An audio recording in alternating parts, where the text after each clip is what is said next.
खालिस्तानी आतंकवादियों को लेकर के भारत और कनाडा के रिश्ते निचले स्तर पर पहुंच गए हैं। पिछले दिनों कनाडा में खालिस्तानी आतंकी हरदीप सिंह निज्जर की हत्या कर दी गई थी। इस मामले का लिंक कनाडा के पीएम जस्टिन ट्रूडो ने भारत से जोड़कर बताया है और एक वरिष्ठ राजनयिक को देश से बाहर जाने का आदेश दे दिया।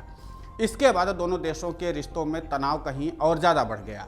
कनाडा में भारतीय राजनयिक को निकाले जाने के बाद अब भारत ने भी कड़ा फैसला ले लिया है। भारत ने भी इस फैसले के कुछ घंटों बाद ही कनाडा के राजनयिक को निकाल दिया है। कनाडा के एक वरिष्ठ राजनयिक को 5 दिन के अंदर भारत छोड़ने को कह दिया गया है। विदेश मामलों के मंत्रालय ने मंगलवार को इसकी जानकारी भी दी है। वहीं इस पूरे मामले को लेकर के पूर्व राजदूत दीपक बोहरा ने कहा है कि ट्रूडो ने जो आरोप लगाए हैं वो अस्वीकार्य हैं और उन्हें इसकी कीमत चुकानी होगी। उनका कहना है कि ट्रूडो ने जो किया है उसके बाद से वहां रह रहे भारतीय समुदाय के लोगों के लिए मुश्किलें खड़ी हो सकती हैं। दोनों के बीच व्यापार समझौता अधर में लटका हुआ है और अब इस मामले ने रिश्ते को और कमजोर कर दिए हैं। कनाडा के पीएम जस्टिन ट्रूडो ने बयान जारी कर कहा कि इस मामले में भारतीय खुफिया एजेंसियों के लिंक पाए गए हैं। वहीं भारतीय विदेश मंत्रालय ने कनाडा की हरकत और उसके बयानों पर सख्त आपत्ति जताई है। मंत्रालय ने कहा कि ऐसे आरोप बेहुदा और मनगढ़ंत हैं। यही नहीं, भारत ने भी कनाडा के एक वरिष्ठ राजनयिक को देश से बाहर निकलने का रास्ता दिखा दिया है। संबंधित अधिकारी को 5 दिन में देश छोड़ने को कहा गया है। बता दें कि G20 समिट में शामिल होने के लिए कनाडा के पीएम जस्टिन ट्रूडो दिल्ली आए हुए थे। उस दौरान भी पीएम नरेंद्र मोदी ने उन्हें 2 टूक कहा था कि आपको खालिस्तानी तत्वों पर लगाम कसनी होगी। इसके अलावा कनाडा में रह रहे भारतीय समुदाय के लोगों पर हमले को लेकर के भी एक्शन लेना होगा। इस बात को प्रधानमंत्री नरेंद्र मोदी ने कहा था।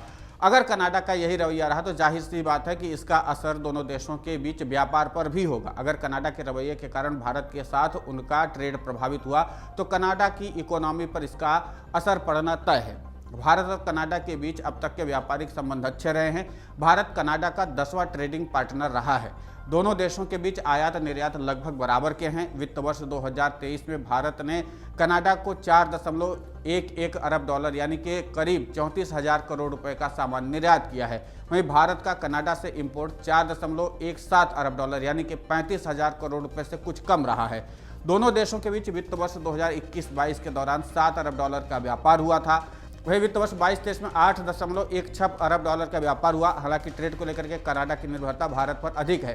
भारत और कनाडा को हीरे जवाहरात, बहुमूल्य रत्न, दवाइयाँ, रेडीमेड कपड़े, ऑर्गेनिक रसायन, हल्का इंजीनियरिंग सामान, लोहा, स्टील निर्यात करता है। भारत और कनाडा के बीच व्यापार आसान होने की वजह से भारत वहाँ बड़ा निवेश किया हुआ है। भारत में 600 से अधिक कनाडाई कंपनियां काम कर रही। कनाडा के साथ संबंध बिगड़ने पर वहां नौकरी धंधे पर भी असर पड़ेगा। भारत कनाडा से कृषि और बागवानी से जुड़े उत्पाद भी खरीदता रहा है। कनाडा में इस बिजनेस में अधिकांश भारतीय मूल के पंजाबियों का वर्चस्व है। अगर दोनों देशों के बीच ट्रेड प्रभावित होता है तो इसकी सीधी मार कनाडा में कृषि और बागवानी के व्यवसाय पर जुड़े लोगों पर भी होगा। साल 2017 में ऐसा देखा जा चुका है कि भारत ने पीली मटर की दाल आयात पर अंकुश लगाने के लिए टैरिफ बढ़ा करके 50% कर दिया था। भारत कनाडा से दाल, न्यूज प्रिंट, कोयला और फर्टिलाइजर, दालें, वुड, पल्प और एल्यूमिनियम जैसे सामान इंपोर्ट करता है। अगर विवाद बढ़ता है तो भारत किसी दूसरे मित्र देश से इन सामानों को इंपोर्ट कर सकता है। भारत कनाडा से दाल की सबसे ज़्यादा खरीदारी करता है। अगर खपत और उत्पादन की बात करें तो भारत में 230 टन दाल की खपत है, जबकि पैदावार कम है।